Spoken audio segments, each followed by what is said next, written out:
ہم نے کیا ہوا، پہلی قوموں کے ساتھ بھی ایسا ہوا، ہم نے اچانک انہیں پکڑ لیا، انہیں خیال بھی نہ تھا کہ انہیں عذاب آئے گا، لیکن وہ عذاب میں گرفتار کیے گئے۔ تو معلوم کیا ہوا کہ نبی کو جھٹلانے اور انبیاء کو تکلیف پہنچانے کے بعد رب العالمین دنیا میں بھی ایسے لوگوں کو رسوا کرتا ہے، دنیا میں بھی ایسے لوگوں کی دنیا ان کی رسوائی کا سبب بنتی ہے، اور آخرت میں بھی ایسے لوگوں کے لیے دردناک عذاب ہے۔ ہم نے پڑھا نا وہ قوم کا واقعہ، بادلوں کے نیچے آ گئے تھے کہ یہاں پر راحت ملے گی، لیکن بادلوں سے آگ برسی ان پر۔ تو رب العالمین چاہے تو جو کرے۔ اب سخت گرمی تھی اس وقت، اور بادلوں کے نیچے لوگ راحت پانے کے لیے آئے تھے، لیکن اللہ کی ناراضگی تھی، تو وہ راحت کس کا سبب بنی؟ وہ جو رحمت بن کے آئے وہ زحمت بن کے چلے گئے، اور وہ زحمت ہی ان پر بنے۔ کیوں؟ کیونکہ وہ عذاب کا سبب تھے، اور وہ جو جس کو میں نے زحمت کے ورڈ سے تشبیہ دی ہے، مراد یہ ہے کہ ان کے اپنے اعمال کا وبال ان کے سر پہ آیا تھا۔ تو اس سے یہ بھی معلوم ہوتا ہے کہ اچانک عذاب رب کی طرف سے بہت بڑی گرفت ہے، جس میں انسان کو سنبھلنے کا وقت نہیں ملتا۔ اس لیے رب العالمین کی طرف سے یہ بھی ایک طرح کی اس کی رحمت ہی ہے کہ وہ بڑے عذاب سے پہلے چھوٹی موٹی تکلیفوں میں انسانوں کو مبتلا کرتا ہے، تاکہ یہ لوگ باز آ جائیں۔ ان گزری ہوئی قوموں کے حالات کو سامنے رکھتے ہوئے ہمیں بھی چاہیے کہ ہم اپنے موجودہ حالات پر تھوڑا غور کر لیں، اپنے گریبانوں میں جان کے اپنا محاسبہ کرنے کی کوشش کریں کہ ایسی کون سی مصیبت ہے جو ہم پہ اب تک نہیں آئے، ہم جس سے دو چار نہیں ہوئے۔ اب تک طوفان، زلزلے، سیلاب آتے ہیں، ہماری قوم پر بھی آتے ہیں، اور بجائے اس کے ہم عبرت حاصل کریں، ہم دیکھتے ہیں جی فلانی جگہ طوفان آیا ہے، ہم وہاں ذرا جا کے ایک طرح وزٹ کر کے آتے ہیں، دیکھتے ہیں کیا حال ہے، موویز بنا کے آتے ہیں وہاں پر، بلاگز بنا کے آتے ہیں وہاں پر، وہاں سے ہم ریکارڈنگ کر کے آتے ہیں، یوٹیوب پہ ڈالیں گے، ریٹنگ بہت آئے گی وغیرہ وغیرہ۔ وہاں کے مکینوں سے جا کے انٹرویوز کرتے ہیں، ان کے حالوں کو دیکھتے ہیں، ریٹنگ بہت آئے گی، ویوز بہت آئیں گے، پیسہ بہت کمایا جائے گا وغیرہ وغیرہ۔ صرف یوٹیوبرز کی مثال نہیں میں دے رہی یہاں پر، ہر ایک بندے کی، یعنی جس جگہ پر اب مونجو دڑو اور اس طرح والی جگہوں پہ لوگ کیوں جاتے ہیں، ٹورسٹ جاتے ہیں نا، تو اللہ نے کس صورت میں حلال اور جائز قرار دی ہے؟ اگر تم عبرت حاصل کرنے کے لیے جاؤ تو تم جا سکتے ہو، اور وہاں سٹے نہ کرو، واپس آ جاؤ، اور وہاں ہم جاتے ہی اپنے اسائنمنٹس بنانے اور اپنی پکچرز وہاں سے لینے اور وہاں کے نمونے اکٹھے کرنے، اپنی وہاں پر جی ہم یہاں گئے تھے، ہم نے یہاں کا ٹور کیا تھا، یہ عوام کو دکھانے، سوشل میڈیا پہ پکچرز اپلوڈ کرنے کے لیے تو وہاں جایا جاتا ہے۔ تو لہٰذا ان قوموں کے واقعات سے عبرت پکڑی جائے۔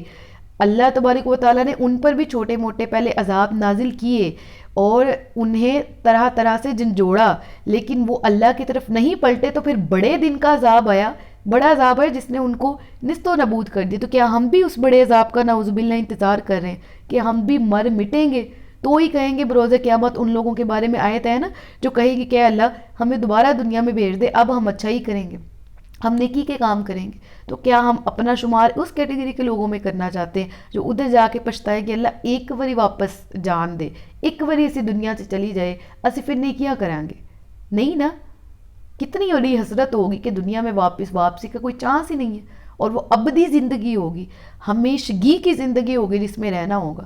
لہٰذا اس ہمیشہ رہنے والی زندگی کو بہتر بنانے کے لیے دنیاوی معاملات میں اگر کہیں سختی بھی برداشت کرنا پڑے، کہیں برائی بھی برداشت کرنا پڑے، اس کو کریں اور اس کو نیکی سے بدلنے کی کوشش، یعنی کوئی آپ کے ساتھ برا کر رہا ہے اس کو برداشت کریں، اس کو احسن طریقے سے اچھائی کے ساتھ بدلنے کی کوشش کریں، ٹھیک ہے۔ پھر آگے بڑھتے ہیں، اگلی آیت ہے کہ وَلَوْ أَنَّ أَهْلَ الْقُرَىٰ آمَنُوا وَاتَّقَوْا لَفَتَحْنَا عَلَيْهِمْ بَرَكَاتٍ مِّنَ السَّمَاءِ وَالْأَرْضِ وَلَٰكِنْ كَذَّبُوا فَأَخَذْنَاهُمْ بِمَا كَانُوا يَكْسِبُونَ۔ اور اگر بستیوں والے ایمان لاتے اور تقوی اختیار کرتے تو ضرور ہم ان پر آسمان اور زمین سے برکتیں کھول دیتے، مگر انہوں نے تو جھٹلایا تو ہم نے انہیں ان کے اعمال کی وجہ سے پکڑ لیا۔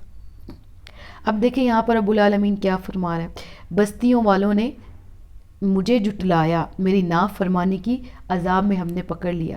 اگر یہ گزشتہ گناہوں سے توبہ کرتے، تقوی اختیار کرتے تو ضرور ہم آسمان سے رحمت کے دروازے ان پر کھول دیتے، جس سے ان کی دنیا بھی بہتر ہو جاتی، آخرت بھی۔ ذرا اس کو اپنی حالت زار کو سامنے رکھتے ہوئے، اپنے حالات کو ایز اے امت، ایز اے قوم، ٹھیک ہے، ایز اے مسلم، آپ ہر طرح سے اپنے آپ کو سامنے رکھ کے اس آیت پہ غور کریں کہ اگر تقوی اختیار کرو گے تو آسمان کے دروازے کھول دیے جائیں گے، ورنہ اللہ کا عذاب سخت ہے۔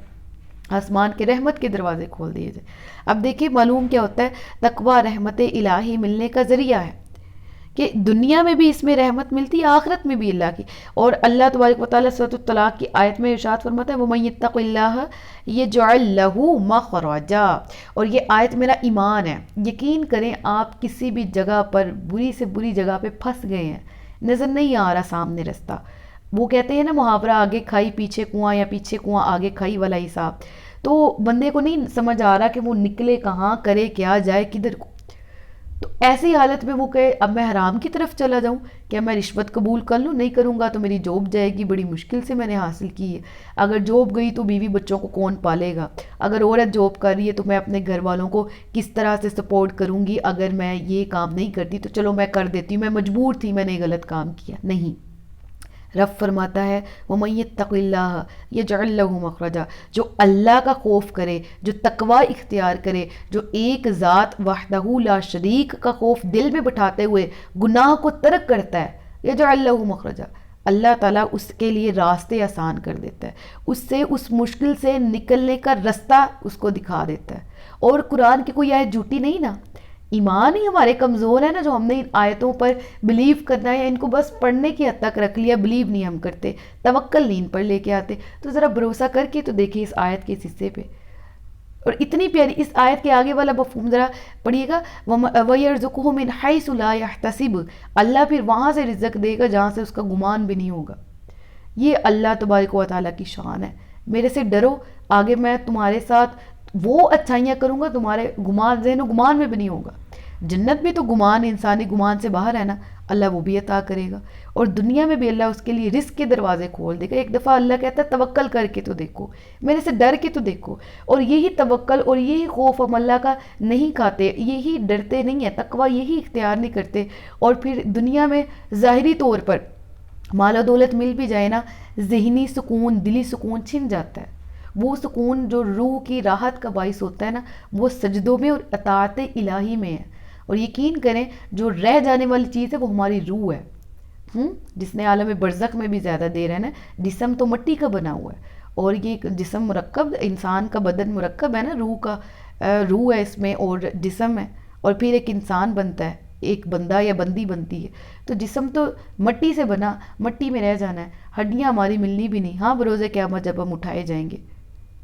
تو یہ جسم جس کی ہم اتنی کیئر کرتے ہیں، لڑکا ہے تو وہ اپنے جسم کی، اپنے بدن کی، اپنے لکس کی، عورت ہے تو وہ اپنی لڑکی ہو کے وہ اپنے لکس کی بہت قدر کرتی ہے اور بہت اس کی کیئر کرتی۔ تو جہاں جسمانی طہارت اور جسمانی طور پر پاک صاف رہنے کی ضرورت ہے، وہاں روح کی صفائی کا بھی انعقاد کیا کرے، اور روح کی صفائی کا اہتمام کیا ہے؟ اللہ تبارک و تعالیٰ کی خشیت دل میں بٹھانا، اللہ کی اطاعت کرنا۔ اب یہاں پر افامن اہل القرآن یأتیہم بأسنا بیاتا وہم نائمون، کیا وہ بستیوں والے اس بات سے بے خوف ہو گئے کہ ان پر ہمارا عذاب رات کو آئے جب وہ سو رہے ہوں، یا بستیوں والے اس بات سے بے خوف ہیں کہ ان پر ہمارا عذاب دن کے وقت آ جائے جب بھی وہ کھیل میں پڑے ہوئے ہوں۔